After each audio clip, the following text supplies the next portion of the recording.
गांव के लोग रोज रोज गायब होते बच्चों की वजह से बहुत दुखी थे। एक रात बंटी नाम का लड़का एक झाड़ी के पास मिलता है।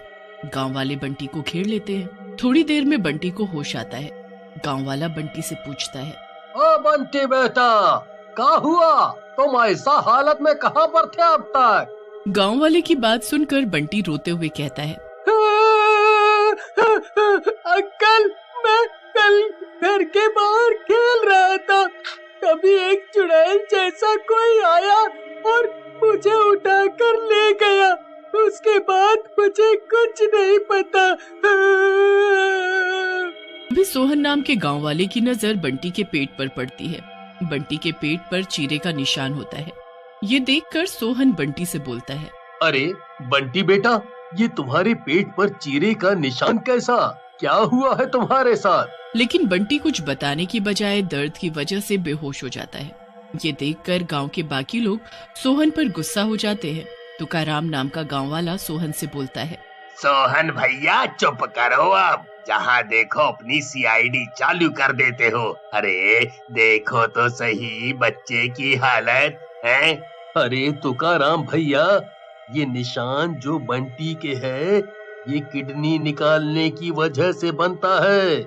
मैं तो बस वो जानना चाह रहा था, कहीं बंटी के साथ भी तो कुछ ऐसा नहीं हुआ।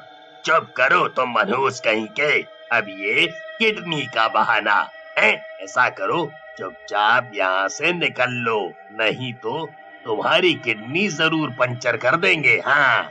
तुकाराम और बाकी के गांव वालों को यूं गुस्से में देख सोहन वहां से चला जाता है। उधर गांव वाले जंगल की काली चुड़ैल से भी बहुत दुखी थे, क्योंकि वहां काली चुड़ैल का साया था। काली चुड़ैल बहुत ही खतरनाक थी। कोई भी गांव वाला उसके डर से जंगल में आता जाता नहीं था। एक रात पड़ोस के गांव से कालू और टिल्लू नाम के दो गांव वाले गुजर रहे होते हैं। कालू टिल्लू से बोलता है, अरे भैया, आज तो हम लेट हो गए।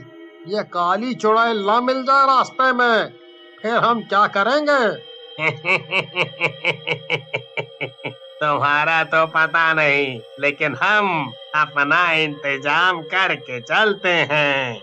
ये देखो, बाबा रणछोड़ दास का लॉकेट। इसके रहते कोई भी चुड़ैल, जिन्न या शैतान हमारा कुछ नहीं बिगाड़ सकता, समझे?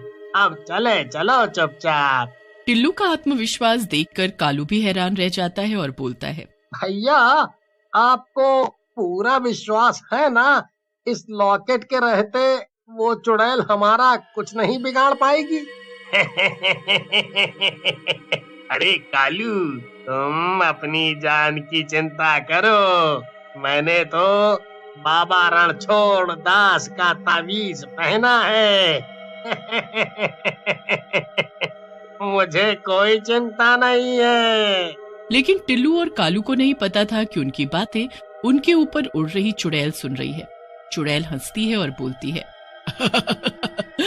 बाबा रणछोड़ दास का लॉकेट। अभी मजा चखाती हूँ इन दोनों को। ऐसा कहकर चुड़ैल कालू और टिल्लू के सामने आकर खड़ी हो जाती है। कालू तो चुड़ैल को देखकर वहाँ से उल्टा भाग जाता है और चिल्लाने लगता है, अरे भागो रे भागो, अपनी जान बचाकर भागो, ये काली चुड़ैल आ गई हमारे सामने, बताओ। कालू को भागता देख चुड़ैल हंसने लगती है और टिल्लू से बोलती है, तू नहीं भागा टिल्लू, तुझे मुझसे डर नहीं लगता? चल भाग जा, नहीं तो मैं तुझे मारकर खा जाऊंगी। चुड़ैल की बात सुनकर टिल्लू हंसता है और बोलता है, चुड़ैल जी, मुझे कोई डर नहीं लग रहा आपसे, क्योंकि मेरे पास रणछोड़ दास बाबा का लॉकेट है। हिम्मत हो तो छू कर दिखाओ।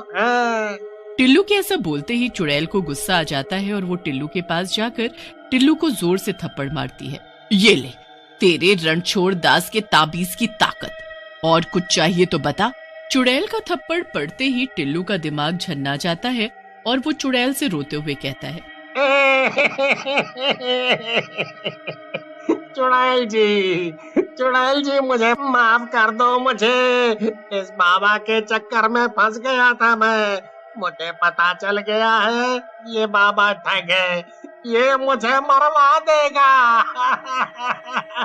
टिल्लू को यूं रोते देख चुड़ैल को टिल्लू पर दया आ जाती है और वो टिल्लू को छोड़ देती है और बोलती है, सुन टिल्लू, तुझ पर मुझे दया आ गई है इसलिए मैं तुझे छोड़ रही हूँ, लेकिन तुझे मेरी भूख मिटाने के लिए गांव वाले यहाँ लाने पड़ेंगे, समझा? आज से तू मेरा एजेंट बन गया है। फिर टिल्लू चुड़ैल को रोज एक गांव वाला लाने का वादा कर वहाँ से चला जाता है और घर पहुँचता है। घर पर कालू और टिल्लू की पत्नी टीना बैठे होते हैं। टीना टिल्लू को देखकर खुश हो जाती है और बोलती है, आप आ गए, मुझे पता था कि आप वापस आओगे। ये मनहूस कालू कब से कह रहा है कि चुड़ैल तुम्हें खा गई। कालू का नाम सुनकर टिल्लू गुस्से में भड़क जाता है और बोलता है, मत ले उस मनहूस का नाम अपने मुंह से। ये तो उस चुड़ैल के पास छोड़ आया था मरने के लिए मुझे। ये तो मेरी किस्मत अच्छी थी जो मैं बच गया। अरे टिल्लू भाई, मेरी क्या गलती थी? तुम ही उस बाबा रणछोड़ दास के गुण गा रहे थे। मैं क्या करता भला? मेरे पास तो कोई जादुई ताबीज भी नहीं था। मुझे भी तो अपनी जान बचानी थी।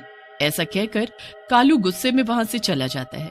टिल्लू अपनी पत्नी टीना को चुड़ैल के साथ हुई सारी बात बताता है, जिसे सुनकर टीना बोलती है, ये तो बहुत घबराने वाली बात है जी।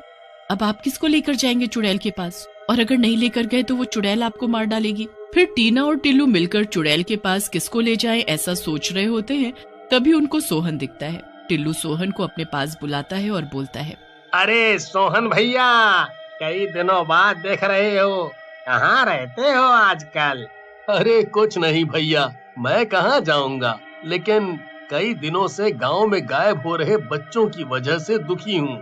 फिर सोहन गांव में गायब हो रहे बच्चों के बारे में टिल्लू को बताता है, लेकिन टिल्लू का सारा ध्यान तो इस बात पर होता है कि सोहन को चुड़ैल के पास चलने के लिए कैसे राजी किया जाए। सोहन की बात सुनकर टिल्लू बोलता है, भैया, आपकी बात सुनकर तो मुझे ये काली चुड़ैल का काम लगता है। कल मैंने जंगल में कुछ बच्चे भी देखे थे, क्यों ना जंगल में चलकर देखा जाए।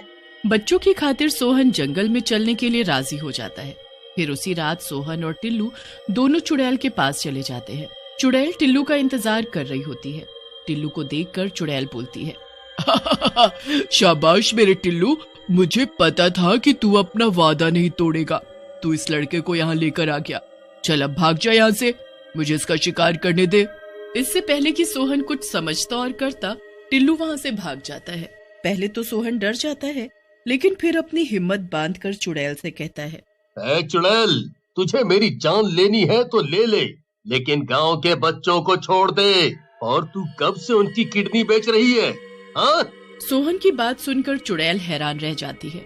वो सोहन से बोलती है, मैं तेरी बहादुरी देखकर बहुत खुश हुई सोहन, लेकिन मैं बच्चों और बूढ़ों को नहीं मारती, न मैंने कभी ऐसा किया है। और ये किडनी विडनी चुराना तो तुम जैसे इंसानों का काम है, हम चुड़ैलों का नहीं। तुम्हारी बात से मैं बहुत खुश हुई सोहन।